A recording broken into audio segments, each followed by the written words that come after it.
सुनेत्रा पवार यांचा महाराष्ट्र काँग्रेसच्या social media पेजवरून काल गुंगी गुडिया असा उल्लेख करण्यात आला आणि पुन्हा एका नव्या वादास तोंड फुटलं। बरं, त्यानंतर राष्ट्रवादीनं आक्रमक होत मुंबईतील काँग्रेसच्या गांधी भवन कार्यालयात घुसून आक्षेप घेतला। सूरज चव्हाण यांच्यासह अन्य कार्यकर्त्यांनी धुडगूस घातला। नंतर काँग्रेसचे प्रदेशाध्यक्ष हर्षवर्धन सपकाळ यांनी माध्यमांशी बोलताना म्हटले की इंदिरा गांधींनाही गुंगी गुडिया असं म्हटलं गेलं, पण कर्तृत्वानं त्यांनी दुर्गा असल्याचं सिद्ध केलं। तसेच अजित पवार यांच्या विमान अपघातानंतर तातडीनं बोलावं व त्याचा शोध लावावा, अर्थ खातं तातडीनं राष्ट्रवादीकडे घ्यावं, या निर्णयातून आपण दुर्गा आहोत हे सिद्ध करावं असा सल्ला हर्षवर्धन सपकाळ यांनी सुनेत्रा पवार यांना दिला। पण या वादाची सुरुवात कुठे झाली तर बीडमध्ये नेमकं काय घडलं, धनंजय मुंडे असं काय बोलले की त्यामुळे ते देखील ट्रोल झाले आणि सुनेत्रा पवार यांच्यावर देखील काँग्रेसनं टीका केली, ते पुढील काही मिनिटात पाहूयात। नमस्कार, मी सोनन बिकड, मुंबई तक मध्ये आपलं स्वागत आहे। बीडमध्ये 2 दिवसांपूर्वी जिल्हा नियोजन समितीची बैठक बीडच्या पालकमंत्री असलेल्या सुनेत्रा पवार यांच्या अध्यक्षतेखाली पार पडली आणि त्यानंतर सुनेत्रा पवार व राष्ट्रवादीचे व बीड जिल्ह्यातील आमदार धनंजय मुंडे यांच्यासह अन्य आमदार नेत्यांच्या उपस्थितीत एक पत्रकार परिषद पार पडली। सुनेत्रा पवार या माध्यमांच्या प्रतिनिधींशी प्रश्नांची उत्तरं देत होत्या। या पत्रकार परिषदेत सुनेत्रा पवार यांना एका पत्रकारानं बीड जिल्ह्यातील कायदा आणि सुव्यवस्थेचा प्रश्न विचारला। त्यानंतर लगेच सुनेत्रा पवार यांच्या बाजूला बसलेल्या धनंजय मुंडेंनी त्यांना बास, थँक्यू म्हणत पत्रकार परिषद संपवली। याच कारणामुळे सोशल मीडियावर धनंजय मुंडे ट्रोल झाले व नंतर अनेकांनी प्रश्न विचारला की बीडचे पालकमंत्री धनंजय मुंडे आहेत का की सुनेत्रा पवार, असा प्रश्न विचारला। धनंजय मुंडे हे बीडचे हुकुमशाह आहेत का, तसेच सुनेत्रा पवार आणखी किती दिवस गुंगी गुड्या बनून राहणार, अशी पोस्ट काँग्रेसने त्यांच्या सोशल मीडियावरती पोस्ट केली आणि सुरू झाला एक नवा वाद। त्यानंतर राष्ट्रवादी काँग्रेस आक्रमक झाली। त्यांनी काल आणि आज काँग्रेसच्या विरोधात आंदोलनं देखील केली, पण ज्यांच्यामुळे सुनेत्रा पवार वादाच्या केंद्रस्थानी आल्या त्या सुनेत्रा पवारांना काँग्रेसने गुंगी गुडिया असं म्हटलं। ते धनंजय मुंडे तातडीनं माध्यमांसमोर आले आणि त्यांनी म्हटलंय की गेले 4 दिवस माझ्याविषयी चालवण्यात येणाऱ्या बातम्या मी पाहत आहे।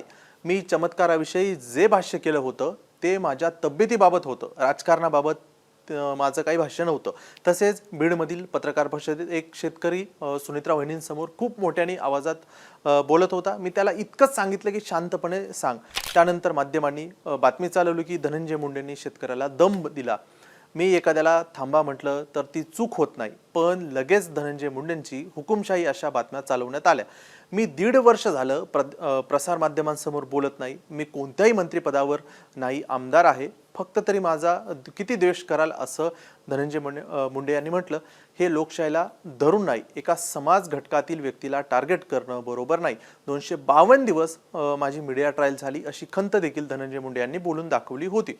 आता धनंजय मुंडे हे काही 2 दिवसांपासून वादात आले आहेत असं नाही, त्यांच्यामुळे आतापर्यंत सुनेत्रा पवार यांच्यावर देखील टीका झाली आणि यापूर्वी देखील दिवंगत नेते अजित पवार यांच्यावर देखील टीका झाली आणि अजित पवारांचं राष्ट्रवादी काही वर्षांपूर्वी अडचणीत देखील आली होती। 2 वर्षापूर्वी बीडमधील सरपंच संतोष देशमुख यांच्या हत्येनंतर धनंजय मुंडे अडचणीत आले। कारण काय तर निकटवर्ती असलेल्या वाल्मिक कराडचा देशमुख यांच्या हत्याकांडात सहभाग होता। मग सुरेश दसांपासून ते बीडमधील राष्ट्रवादीच्या आमदारांनीच धनंजय मुंडे यांना टार्गेट केलं आणि अजित पवारांना सांगितलं की त्यांचा मंत्रिपदाचा राजीनामा घ्या। 2 महिने राज्यात विविध ठिकाणी मोर्चे निघाले तरी देखील धनंजय मुंडे हे मंत्रिपदावरती कायम होते। मुंडेंमुळे अजित पवारांवरती टीका झाली। अंजली दमाने यांपासून ते विरोधी पक्षांनी देखील अजित पवार यांच्यावरती टीका केली की धनंजय मुंडे या माणसाला का पाठीशी घातलं जात आहे। मुंडेंच्या राजीनाम्यासाठी, मंत्रिपदाच्या राजीनाम्यासाठी अजित पवारांवरती दबाव आणला जात होता। अजित पवार माध्यमांशी बोलणं टाळायचे तर धनंजय मुंडे हे देखील माध्यमांपासून हातचं अंतर राखून असायचे। नंतर संतोष देशमुख यांच्या हत्याकांडाचे फोटो सर्वांसमोर आले। नंतर धनंजय मुंडेंची विकेट पडली, त्यांचा मंत्रिपदाचा राजीनामा झाला। तसेच नंतर काही दिवस धनंजय मुंडे हे देखील माध्यमांसमोर आले नाहीत। नंतर ते आजारी होते, त्यांच्यावरती उपचार देखील सुरू होते। त्यामुळे आधी अजित पवार व आता सुनेत्रा पवार यांच्यावर धनंजय मुंडेंमुळे टीका होताना दिसत आहे आणि अडचणीत देखील आलेले आहेत।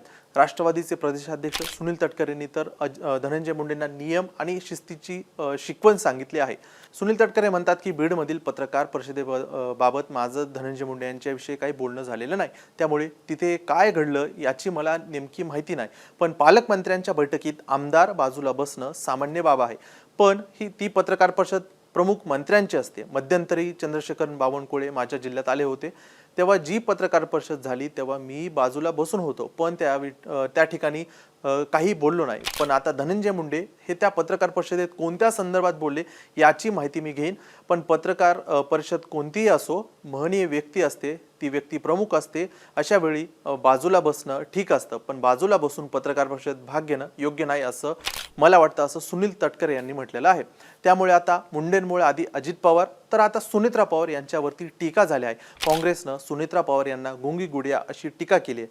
त्या टीकेवर होणाऱ्या राजकारणावर आणि काँग्रेसनं ज्या पद्धतीनं सुनेत्रा पवार यांचा गुंगी गुडिया असा उल्लेख केलाय, या सर्व वादावरती तुमचे मतं आम्हाला कमेंटमध्ये सांगा. बाकी सर्व राजकीय अपडेट्ससाठी तुम्ही पाहत राहा मुंबई तक.